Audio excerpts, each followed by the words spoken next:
गया।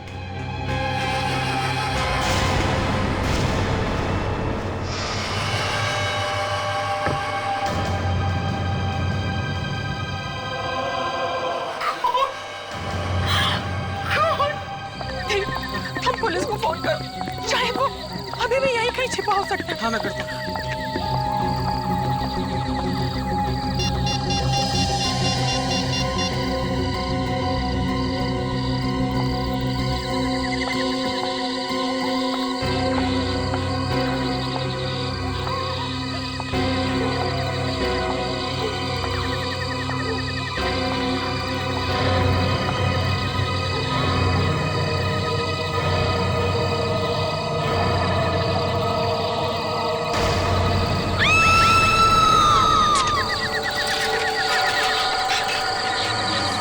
किसी भी तरह आप उस आदमी को पकड़ लीजिए। देखिए देखिए हमारे घर की क्या हालत की है उसने। अब घबराइए मत, कुछ नहीं होगा। कहाँ है सर वो वहां पर सर।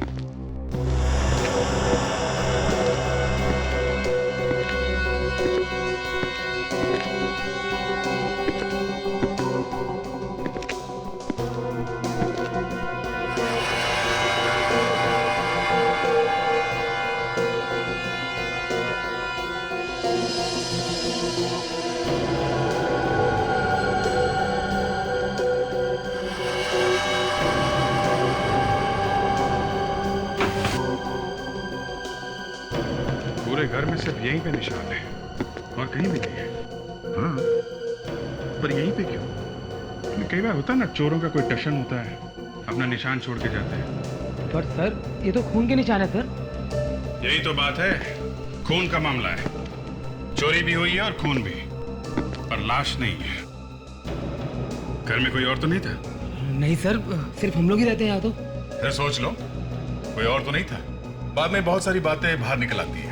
सर और कोई बात क्या निकलेगी सर, सिर्फ हम लोग ही रहते हैं सर। देखो, चोरी भी हुई है और खून भी। और ये चाकू भी तो है। मुझे नहीं मालूम सर ये चाकू कहाँ से आया सर। क्या?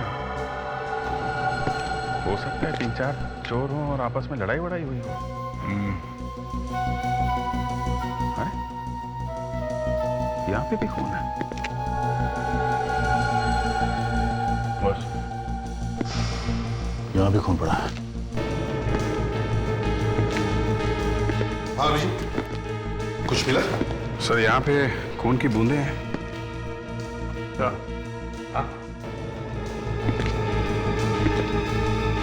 यहाँ थोड़ा ज्यादा खून पड़ा हुआ है। यहाँ तो ज्यादा है। एक तो यहाँ है सर, और अंदर किचन में भी काफी ज्यादा खून पड़ा है। तो ऐसा लगता है किचन में किसी को चाकू लगा है और वहां से खून बहना शुरू हुआ। वहां से भागा होगा और यहाँ पे खड़ा होगा या फिर गिरा होगा यहाँ पे। तो प्रॉब्लम ये है सर, खून यहाँ से आगे बिल्कुल थोड़ा है सर। ये देखिए, ये जबकि खून यहाँ पे ज्यादा होना चाहिए था। और वेरांडा में तो सर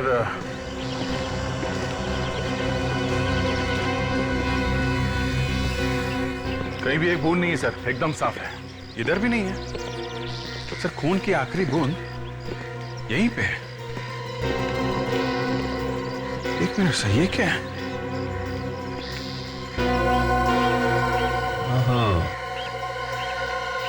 किसी इंसान की खाल लगी हुई है। ओह, तभी मैं सोच रहा हूँ सब उल्टा पुल्टा है सर। यहाँ पे किसी को चोट लगी है। मतलब कोई अंदर जा रहा था जब चोट लगी? शायद। किचन में चाकू नहीं चला है क्या? शायद नहीं। पर सर चाकू पे खून तो लगा हुआ है। सर चाकू पे खून लगा हुआ है, फिर भी किसी ने किसी को चाकू से नहीं मारा। ये कैसे हो सकता है सर? फ्रेडेक्स, बूढ़े आदमी को लेके आओ। Yes sir.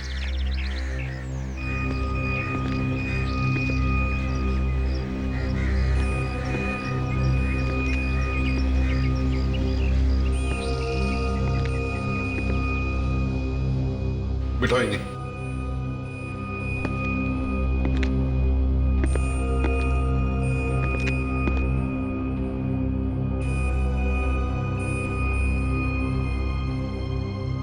इनका पैर चेक करो।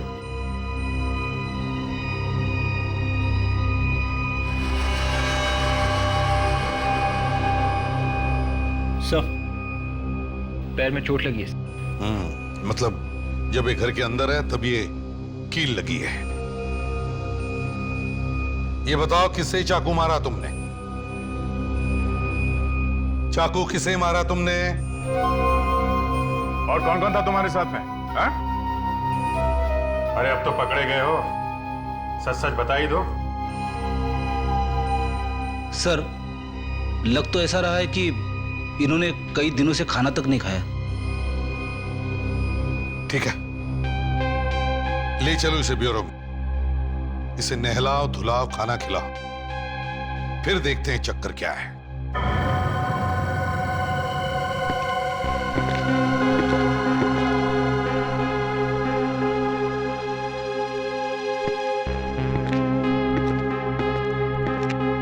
बड़ी अजीब बात है, देखकर लगता है कि इन्हें एहसास ही नहीं कि आसपास क्या हो रहा है। ये सब ड्रामा भी हो सकता है सर। अभी जो ड्रामा तो नहीं लगता है, शायद इन्हें सचमुच एहसास ही नहीं है कि क्या हो रहा है।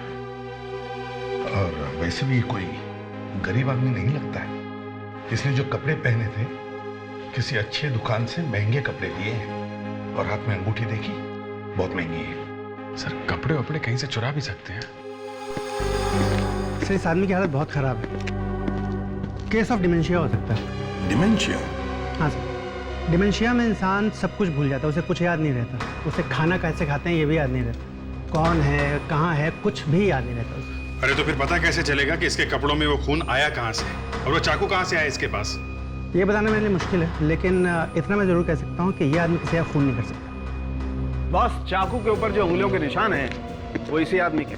देखा सर, मैं कह रहा हूँ इस आदमी का इस केस के साथ कोई ना कोई कनेक्शन जरूर है। साळुंखे, इस आदमी के कपड़ों पर जो खून मिला है वो? इसके कपड़ों पर जो खून मिला है वो AB पॉजिटिव। और इस आदमी का ब्लड ग्रुप? इस आदमी का ब्लड ग्रुप B पॉजिटिव। मतलब किसी ना किसी का खून तो हुआ है। हाँ खून तो हुआ है। और ये कुछ बोलने को तैयार ही नहीं। किसी तरीके से लाश मिले तो बात कुछ आगे बढ़े। बॉस इस आदमी के जूतों और कपड़ों में से जो मिट्टी मुझे मिली है उसमें कुछ अजीब अजीब तरीके की चीजें मिली है। क्या? जैसे एक तो लोहे पर जो जंग लगती है, रस्ट, वो मिली है, थोड़ी सी ग्रीस मिली है, और कुछ अजीब तरीके के लोहे के छोटे छोटे टुकड़े मिले। और इतना ही नहीं, यही सारी चीजें मुझे उस चाकू पर से भी मिली। रस्ट, ग्रीस, लोहे के टुकड़े, इसका मतलब है सर कोई गैराज हो सकता है। सर एक फोन आया था सर, पीरी में एक लाश मिली है। पीरी में? हाँ सर, यहाँ से 50 किलोमीटर दूर एक स्क्रैप यार्ड में लाश मिली है सर। स्क्रैप यार्ड में? सर स्क्रैप यार्ड में तो ये सब मिलता है, जंग लगी मिट्टी, लोहे के टुकड़े, ग्रीस। You're right, Abhijit. कहीं ये वही लाश नहीं है जिसे हम ढूंढ रहे हैं?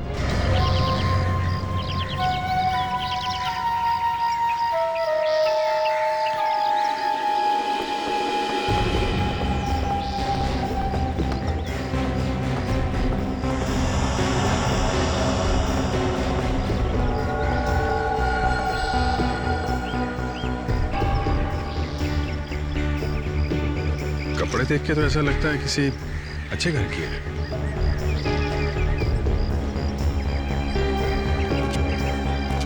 तो वॉचमैन, तुम कह रहे थे कि तुम्हें मालूम ही नहीं पड़ा कि ये लाश यहाँ आई कैसे? जी सर। क्यों सो रहे थे क्या तुम? हाँ? वो ज्यादातर मैं यहाँ नहीं होता हूँ सर, और यहाँ कोई ऐसी चीज भी नहीं है जो चोरी हो जाए सर। मैं 3-4 दिन के बाद आज यहाँ आया हूँ सर, तो मैंने देखा ये मरी पड़ी है सर। आसपास देखो, इस लड़की का कोई सामान मिलता है क्या? ये कुछ ना कुछ तो लेके आई होगी ना। देखो अच्छी तरीके से देखो सब। सर सैंडल पे कुछ लगा हुआ है सर।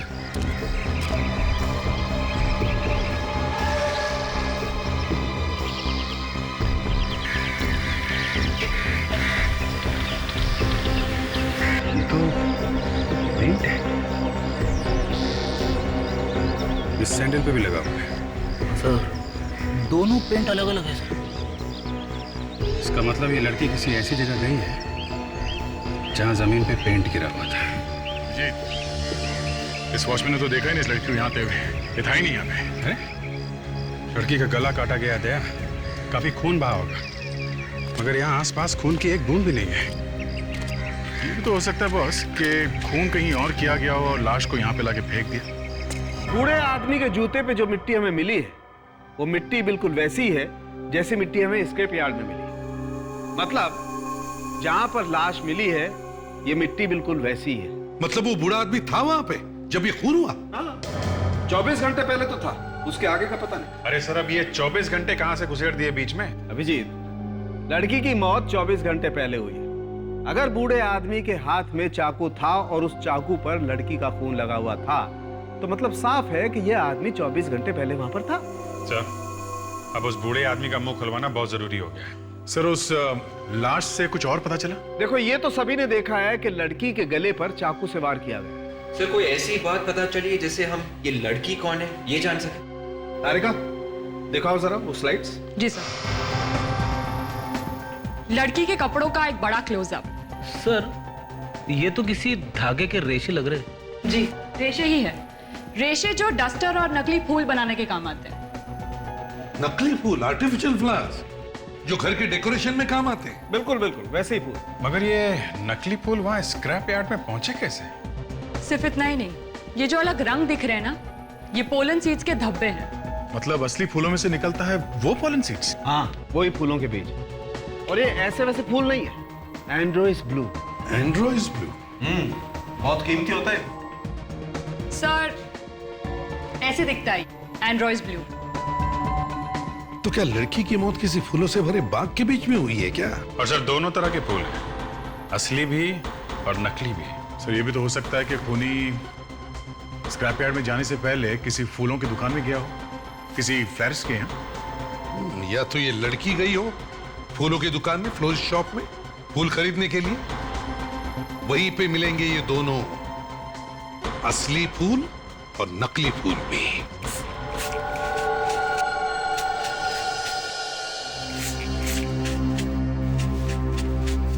अच्छा, तो ये दुकान है यहाँ पे एंड्रोइस ब्लू और ये नकली फूल दोनों मिलते हैं। लगता है इस फूल वाले ने कुछ गड़बड़ की है बस। ये ऐसे पेंट लगे हुए फूल रखते ही क्यों हैं आप यहाँ पे? उनकी ज्यादा डिमांड है मैडम, वही तो ज्यादा बिकते हैं। ये रंग जाएगा कि नहीं? निकल जाएगा, कल तक निकल जाएगा, बस घर जाके धोइएगा। ये क्या हुआ है? कुछ नहीं, थोड़ा सा रंग लग गया। थोड़ा सा दूर से ही दिख रहा है। लेकिन लगा कैसे ये? बस यूं ही इधर कहीं। ये लोग असली फूलों के साथ नकली फूल रखते हैं और उसके बाद उस पे हाथ से रंग लगा देते। तो क्या हुआ, कोई गुनाह किया क्या? मैडम, ये हमारा बिजनेस है, बिजनेस। मैं तुम्हारी शॉप पे आज के बाद दोबारा कभी नहीं आऊंगी। देखो, हम लोग सीआईडी से। ये फोटो देखो जरा। ये लड़की यहाँ पे आई थी क्या कभी? ये तो कल ही आई थी। ये लड़की आई थी? हाँ, कल उसने 15 बुके खरीदे। 15 बुके? जी, एक नहीं, दो नहीं, पूरे 15। अरे लेकिन 15 बुके किस लिए? वो अलग अलग लोगों को देने के लिए। अच्छा, उसके कपड़ों पे भी ऐसे ही कलर लगा था कि जैसे इनके कपड़ों पे लगा है? उसमें मेरा कोई कसूर नहीं था सर, वही पेंट के डिब्बे से टकरा गई। कल वो लड़की फोन पर किससे झगड़ा कर रही थी, बोल रही थी कि वो उसके घर पर आने वाली है। मैंने तो उसके लिए टैक्सी भी बुला के लाई थी। तुमने उसके लिए टैक्सी मंगवाई थी? जी। कहाँ के लिए? वर्ली सी फेस। वर्ली सी फेस, ओके। वर्ली सी फेस जाके एक एक फ्लैट चेक करते हैं।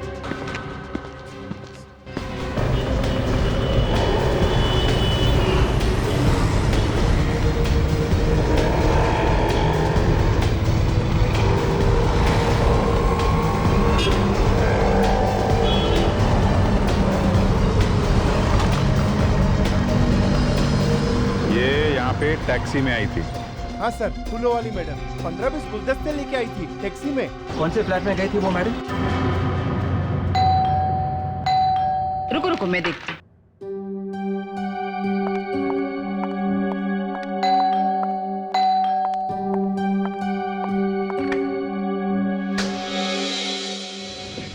देवेन है घर में? हाँ, लेकिन आप? हम लोग सीआईडी से। सीआईडी?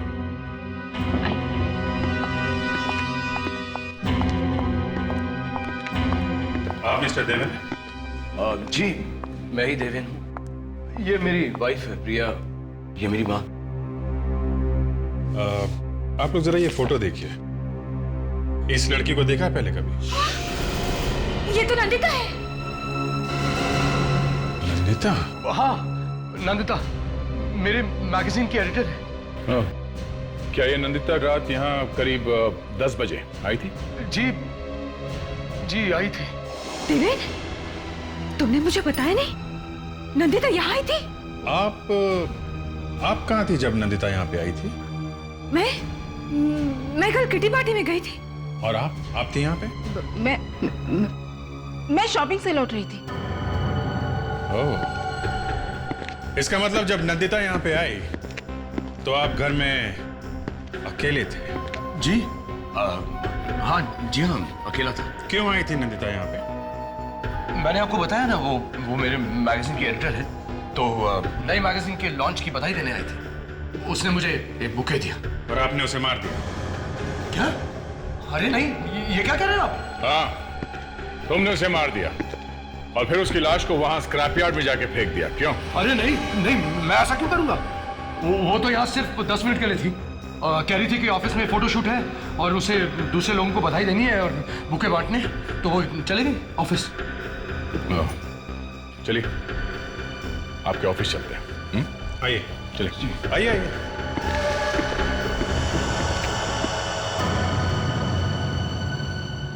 विश्वास ही नहीं हो रहा है नंदिता इस दुनिया में नहीं रहे। पता नहीं कैसे हो गया ये सब कुछ। वही तो हम भी ढूंढने की कोशिश कर रहे हैं कि ये सब हुआ कैसे।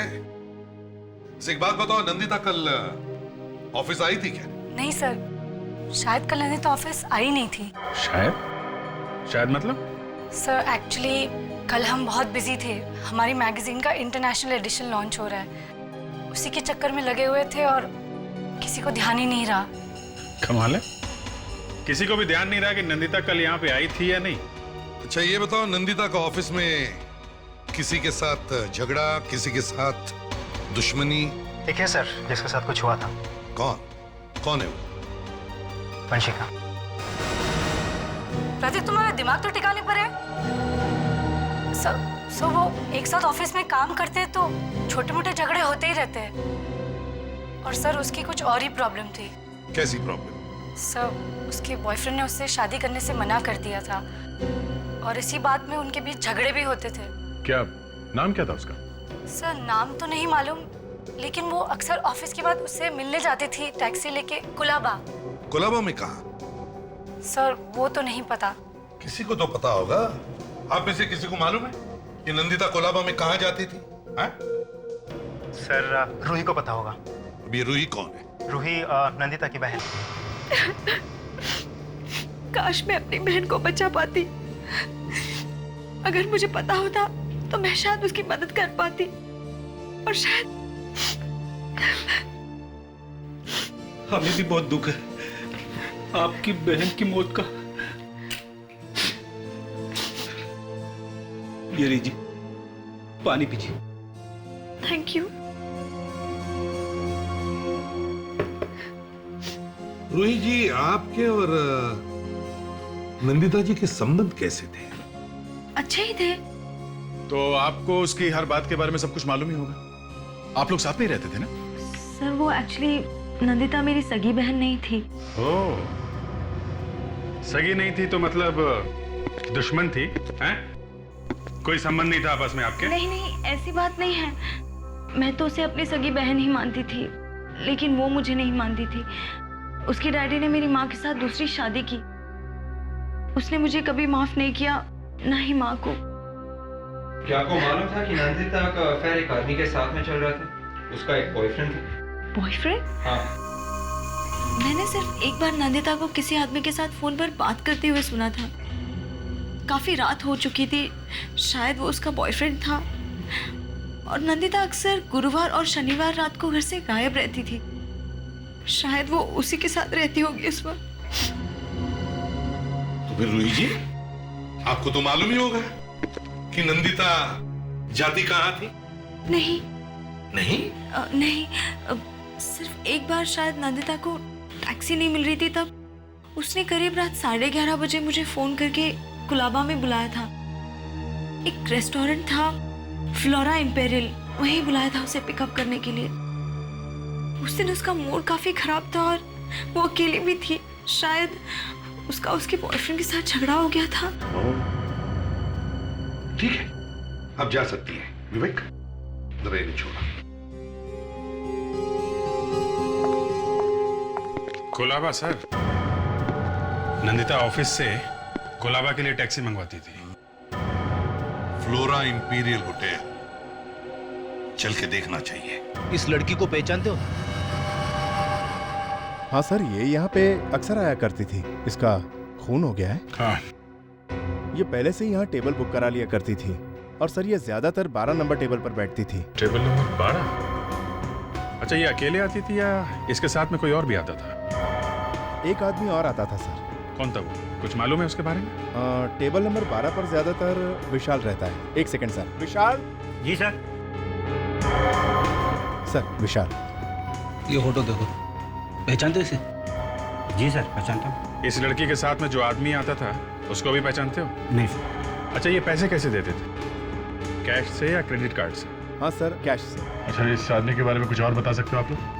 हाँ सर, एक दो बार उसने हमारा कार्ड भरा था, ये जानने के लिए कि सर हमारे होटल की सर्विसेज कैसी हैं। कार्ड दिखा सकते हो? हाँ जी सर। ज्यादातर लोग एड्रेस और टेलीफोन नंबर लिखते हैं उस पर। भागते चोर की लंगोटी सही। सर ये रहा। माय गॉड, ये नहीं, तुम ऐसे नहीं मानो।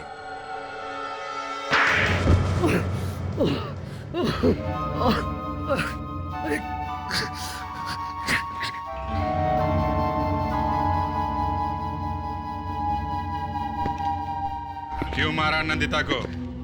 हाँ?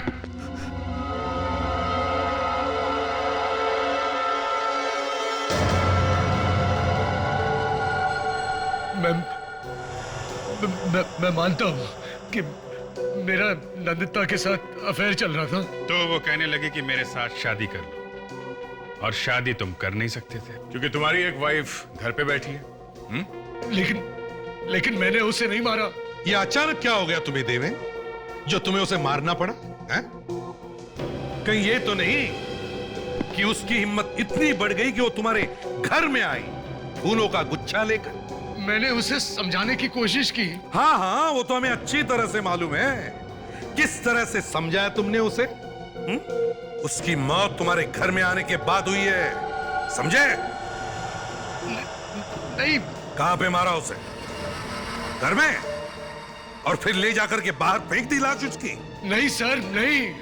अच्छा, कोई गवाह है जो बता सके कि घर में कुछ नहीं हुआ था? तुम्हारी वाइफ थी घर में जब नंदिता वहां अचानक आई? तो मां थी? नहीं। कोई भी नहीं था घर में। अच्छा मौका था नंदिता का खून करने का। लेकिन मैंने उसका खून नहीं किया। जब वो मेरे घर से गई थी तो वो जिंदा थी। और तो और मुझे धमकी देकर गई कि दुनिया के सामने वो बता के ही छोड़ेगी कि सच्चाई क्या है। अब आई ना सच्चाई बाहर। फ्रेडरिक्स, उस आदमी को लेकर आओ। Yes sir. तुम्हारे पास गवाह नहीं है, पर हमारे पास गवाह है।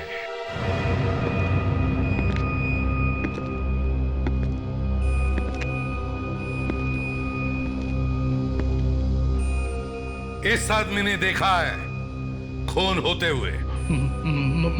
मगर खून तो। फ्रेडरिक्स, इनका चेहरा दिखाओ।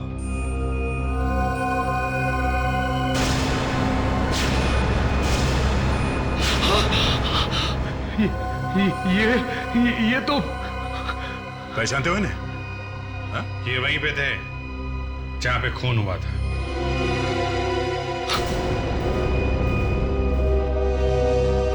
इतना डर लग गया कि मुंह ही घुमा दिया। ये मेरे डैडी है। डैडी? तुम्हारे डैडी है और सड़क पे घूम रहे हैं? इनका नाम चंद्रकांत है। मैं और मेरी वाइफ इन्हें बॉम्बे के बाहर छोड़कर आए थे। क्यों? क्योंकि इनकी दिमागी हालत ठीक नहीं है, इसलिए? शर्म आनी चाहिए तुम्हें। फ्रेडरिक्स, चंद्रकांत जी को लेके जाओ। चलिए। देवेन का अफेयर चल रहा था? मुझे तो पता ही नहीं चला। जिंदगी में ये दिन भी देखना पड़ेगा, मालूम नहीं था। पहले कभी आई थी वो घर में? वैसे तो किसी न किसी बहाने से आती ही रहती थी, पर अफेयर होगा ये तो। तुम्हारी नंदिता के साथ अच्छी दोस्ती थी? इनके साथ, देवेन की सौतेली माँ इनके साथ बहुत ज्यादा बात करती थी। तभी मुझे समझ जाना चाहिए था कि इनको मालूम था। ये क्या कह रही हो तुम? और नहीं तो क्या, देवेन ने आपको बताया होगा ना, तभी तो आप इतना घुल मिल के बातें करती थी। ये देखो, बिना बात की कोई कहानी मत बनाओ तुम। क्या बातें करते थे आप लोग आपस में? आप इसकी बातों पे मत जाइए, ये झूठ बोल रही है। मैं झूठ बोल रही हूँ? मैं झूठ बोल रही हूँ?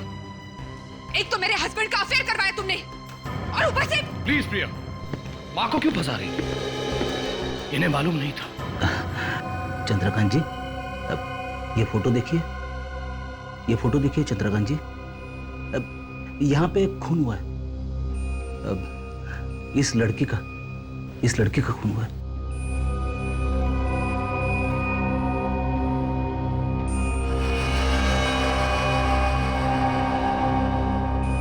याद आ जाएगा, याद आ जाएगा, डोंट वरी। देवेन, क्या इन्हें वाकई मालूम नहीं था कि तुम्हारा अफेयर चल रहा था नंदिता के साथ? हाँ? मालूम था?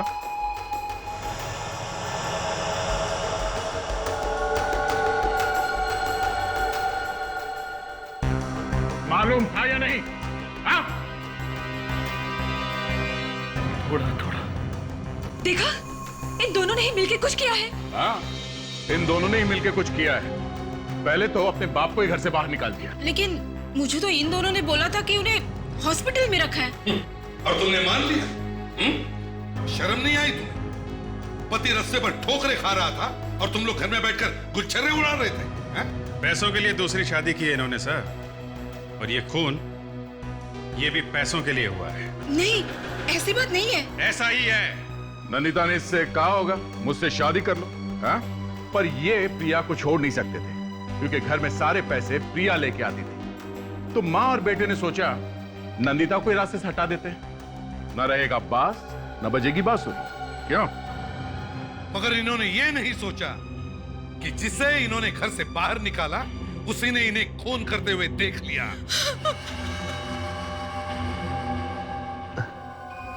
क्या हुआ? कुछ याद आया?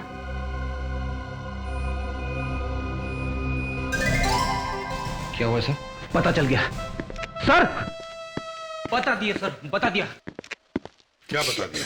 सर, चंद्रकांत जी ने मेरे कान में बताया सर। सर, आप लोग प्लीज यहां आइए ना सर।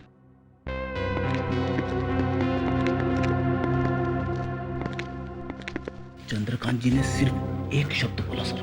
क्या? क्या बोला? बेल। बेल? हाँ सर, घंटी। घंटी?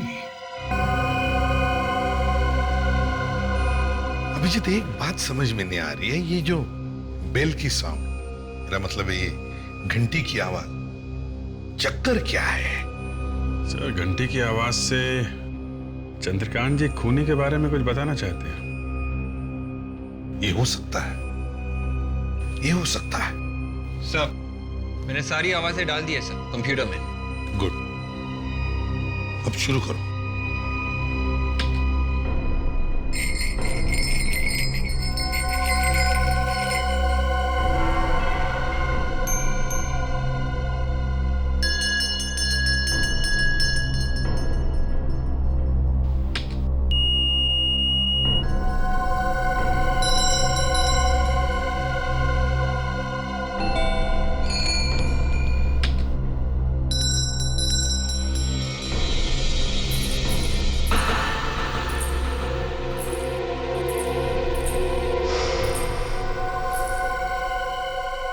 विवेक, रुको। अभी जो तुमने आवाज सुनवाई थी वो फिर से सुना।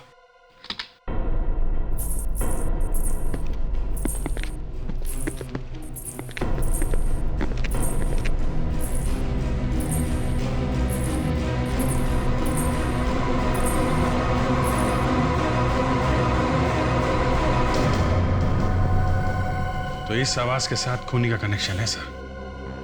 हाँ, ये बात सही है अभिजीत, मगर आवाज सुनते ही चंद्रकांत जी इधर उधर क्या देख रहे थे? किसे ढूंढ रहे थे? शायद खूनी को। एक काम करो, नंदिता की लाश हमें स्क्रैप यार्ड में मिली है, वहीं पे पता चल जाएगा इस आवाज के पीछे राज क्या है। ये हील का टुकड़ा हमें यहाँ मिला है, यहाँ पे। ये उसके सैंडल में से तभी टूटा होगा जब वो अपनी जान बचाने के लिए भाग रही थी, मगर वो ज्यादा दूर तक भाग नहीं सकी और यहाँ पर खूनी ने उसका गला काट दिया। सर, अगर ये लड़की यहाँ पे गिरी है और उसका इतना सारा खून बहा है, तो फिर वो यहाँ से वहाँ तक चल के गई कैसे होगी जहाँ पे उसकी लाश मिली? मरने के बाद फिर से जिंदा हो गई? इसका मतलब है फ्रेडी वो जिंदा थी। मौत सामने खड़ी हो तो न जाने कहाँ से ताकत आई जाती है। चक्कर ये है कि ये नंदिता यहाँ आई क्यों? किसी ने बुलाया होगा उसको यहाँ मिलने के लिए। बुलाया होगा तो देवेन के घर से निकल के तो उसने टैक्सी ली थी और अभी तक वो टैक्सी वाला नहीं मिला जिसके टैक्सी में बैठ के वो यहाँ आई है। सर वो यहाँ टैक्सी में आई ही नहीं। क्या मतलब? फिर कैसे आई? किसी की गाड़ी में बैठ के आई है सर। मतलब देवेन के घर से निकली जब वो फूलों का गुच्छा लेके, तो किसी और से भी मिली? हाँ सर, 14-15 फूलों के गुच्छे थे उसके साथ में सर, सारे के सारे बांटने थे। तो सर, जहाँ तक मुझे याद है, देवेन बोल रहा था कि नंदिता ने जाते जाते ये कहा था कि वो ऑफिस जा रही है। ऑफिस? वेरी गुड फ्रेडी, कभी कभी तुम्हें सही टाइम पे याद आता है। चलो ऑफिस चलते हैं। वही जो होता है आखिर हो ही गया। क्या क्या हो गया? वो जो होता है खूनी। खूनी? हाँ खूनी। खूनी यहीं पर है। हाँ यहीं पर, तुम में से ही कोई है। अब झूठ ज्यादा देर तक टिक नहीं सकेगा। हाँ? नंदिता उस दिन यहाँ ऑफिस में किसी आदमी को फूलों का गुच्छा देने आई थी। कौन है वो आदमी? सामने आ जाए। जिस किसी को भी उसने फूलों का गुच्छा दिया सामने आ जाए। हाँ? अब आप सब लोग एक एक करके कैबिन में आ जाए। किस लिए? अंदर हमारा एक आदमी बैठा है और वो खूनी को जानता है। जैसे ही वो खूनी को देख लेगा उसे तुरंत पहचान लेगा। समझे? तो अब ज्यादा वक्त बर्बाद मत करो। जिसने भी नंदिता से फूलों का गुच्छा लिया है वो या तो सामने आ जाए या फिर एक एक करके अंदर चलो। आइए।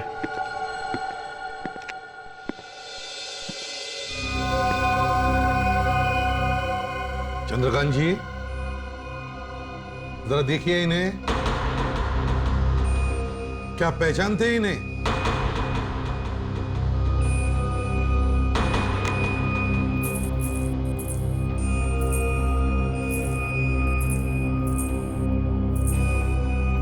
नहीं सर, ये नहीं है। ठीक है, आप जाइए।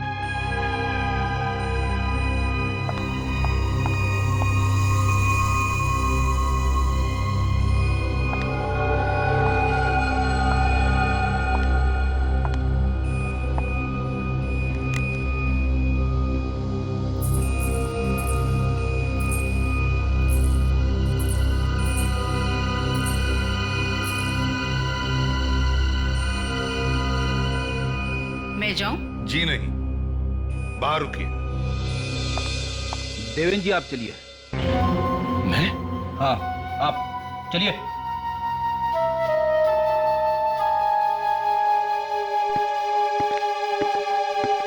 अगला नंबर आपका है प्रिया जी। मेरा? जी।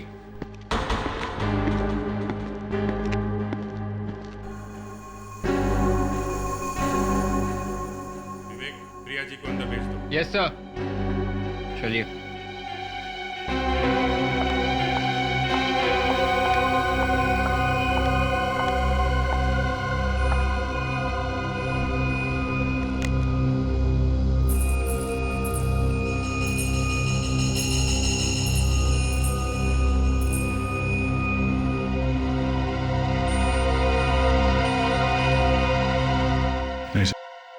क्या मैं जा सकती हूँ? जी।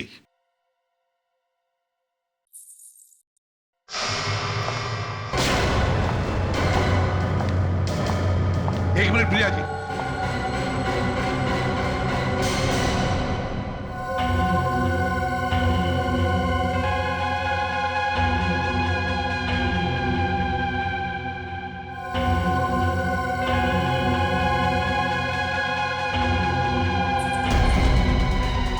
पापा ये क्या कर रहे हैं आप? पापा मेरा हाथ छोड़िए। पापा मेरा हाथ छोड़िए। पापा हाथ छोड़िए मेरा। पापा मुझे जाने दीजिए, छोड़िए। ये क्या कर रहे हैं आप पापा?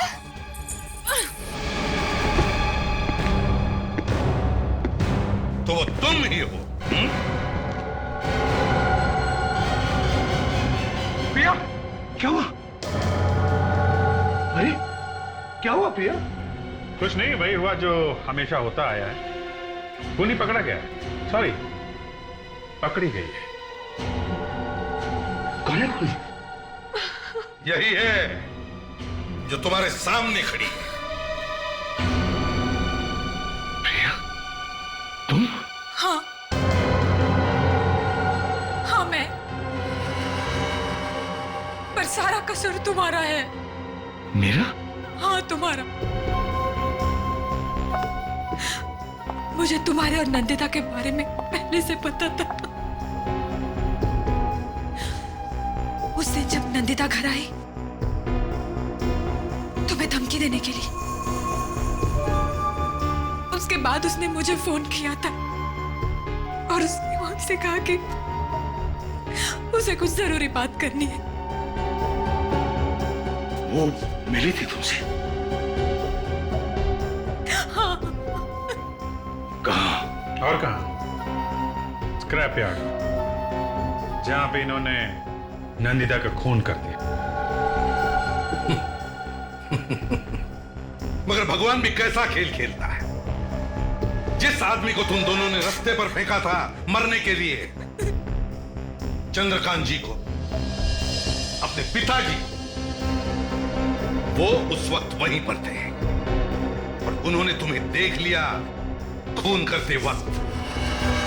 बेचारे ने गलती से वो फेंका हुआ चाकू उठा लिया स्क्रैप यार्ड से और किसी तरह से वहां बंगले में पहुंच गए। तुम्हें तो सजा मिलेगी, पूरी सजा मिलेगी। फांसी होगी तुम्हें।